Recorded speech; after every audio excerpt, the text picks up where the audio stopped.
Here are my top 3 tips to stay lean whilst bulking. Break through the walls and you will see you won't fall down.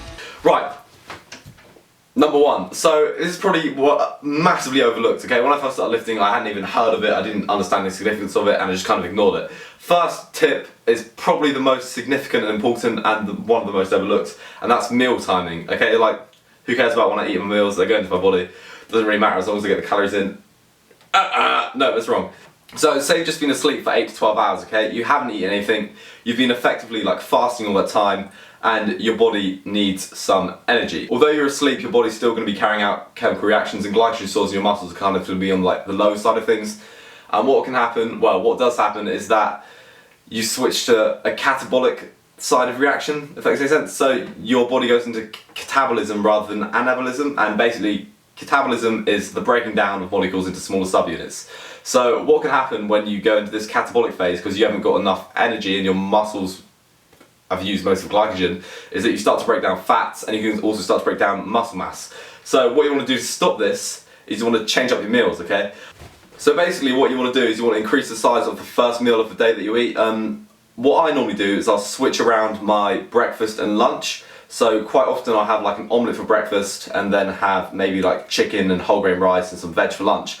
But instead I'll have the big meal for breakfast and then the smaller meal for lunch, then I'll train, then I'll have dinner, which is a big meal. By eating a big meal in the morning, you're kind of kickstarting your body back into that anabolic state, and then those anabolic reactions are going to be occurring rather than the catabolic sort of bad shit reactions that kill gains. Then what you're going to want to do is probably have slightly smaller lunches throughout the day. So yeah, then I normally train after lunch, then when I finish training, probably around 5-6 o'clock, I'll have a massive dinner to replenish my muscles after that. So after you finish training, your blood sugar levels are going to be plummeting, your glycogen stores are going to be going down like that, and you're going to want to replenish your muscles to prevent going back into catabolism and breaking down. So you want to get back into that anabolic hypertrophy muscle building state, okay? So again, you're going to want to have a large meal, okay? As a rule of thumb, large breakfast, large dinner, space everything out in between. That's what I do.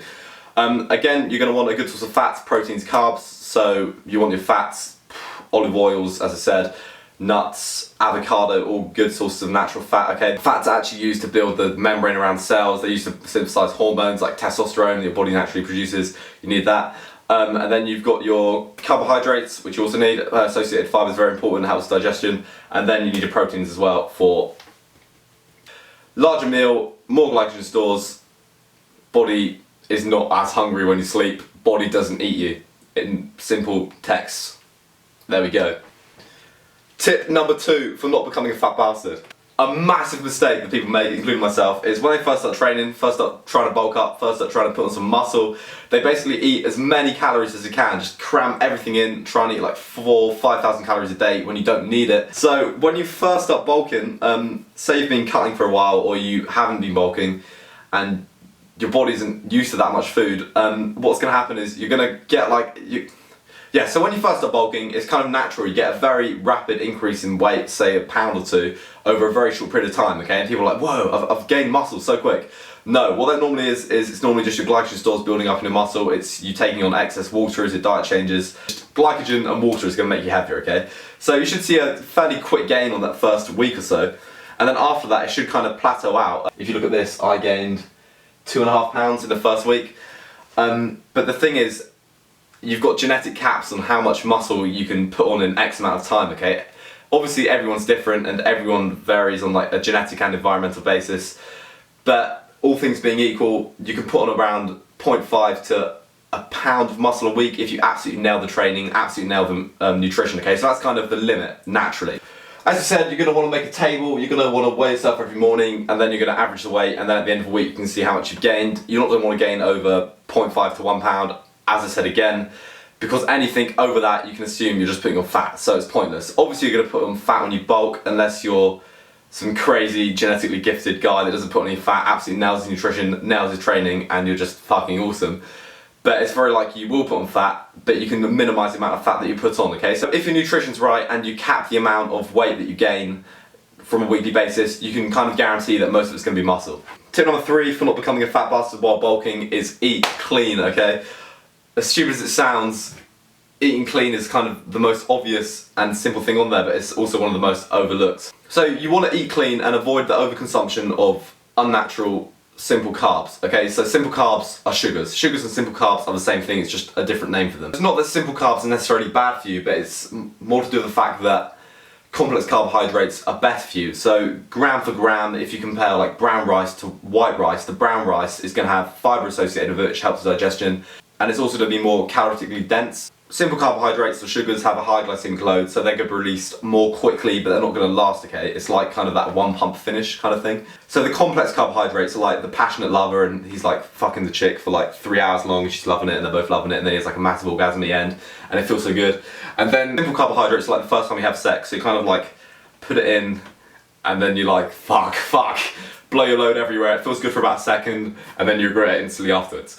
So yeah, so complex carbohydrates, slow release by the body, not as likely to be stored as fat, and they're generally better because they have associated fibre with them. Then sugars on the other hand, they have a really high glycemic load, so your blood sugar levels will go like that, and then they'll plummet very quickly.